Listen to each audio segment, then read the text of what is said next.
बहुत सारे लोग कहते हैं यार सरसों का खाओ, आप क्या कहते हैं? इंडियन वैरायटी ऑफ सरसों का तेल है जो, उसमें एक कंपाउंड होता है जिसका नाम है इरूसिक एसिड।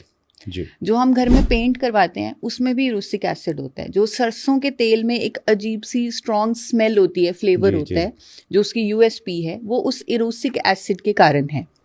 अब विदेशों में आप नेट पर चेक कर सकते हैं, यूरोपियन यूनियन और यूनाइटेड किंगडम में रेगुलेशंस बन चुकी हैं बहुत सालों से। 2003 से रेगुलेशन बनी हुई है कि किसी भी खाद्य तेल में, किसी भी एडिबल ऑयल में अगर 5% से ज़्यादा इरूसिक एसिड है, वो खाने के लिए वो मान्य है ही नहीं। उसे हम एडिबल पर्पजेस के लिए यूज़ नहीं कर सकते। That is non edible in nature.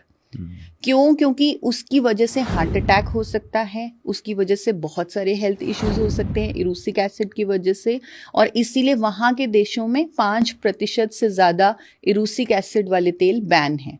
और आप गेस कीजिए हमारे इंडियन मस्टर्ड ऑयल में कितने प्रतिशत इरूसिक एसिड होगा? मिनिमम 35%, 55% तक भी है। और ये इंडियन वैरायटी में ही है, उसे कोई मैन्युफैक्चरर निकाल नहीं सकता बाहर। वो उस वैरायटी में ही, जो वैरायटी यहाँ पर बनती है भारत का सरसों का तेल, जी। उसमें 35% से लेकर 55% तक इरूसिक एसिड है। लेकिन यहाँ पर इंडिया में कोई रेगुलेशन है ही नहीं इसको लिमिट करने की। किसी के भी रिलेटिव्स रहते हो अमेरिका में, कनाडा में, वो अपने रिलेटिव से पूछ सकते हैं कि विदेशों में भारत का सरसों का तेल कैसे बेचा जाता है, बॉटल पर क्या लिखा जाता है, और उस पर लिखा जाता है फॉर एक्सटर्नल यूज ओनली। अच्छा। इंडियन मस्टर्ड ऑयल कनाडा में अगर बिक रहा है तो लिखकर बिक रहा है फॉर एक्सटर्नल यूज, यानी आप उसे सर पे लगा लें, मसाज कर लें, लेकिन इंटरनल यूज अंदर ना खाएं।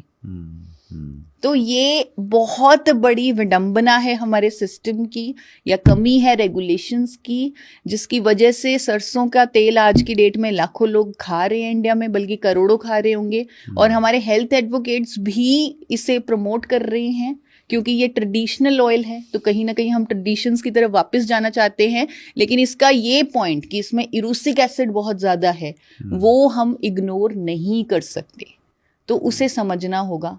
अगर रेगुलेशंस बनती तो डॉक्टर्स और डाइटिशियंस भी कंफ्यूज ना होते। तो उनकी गलती नहीं है।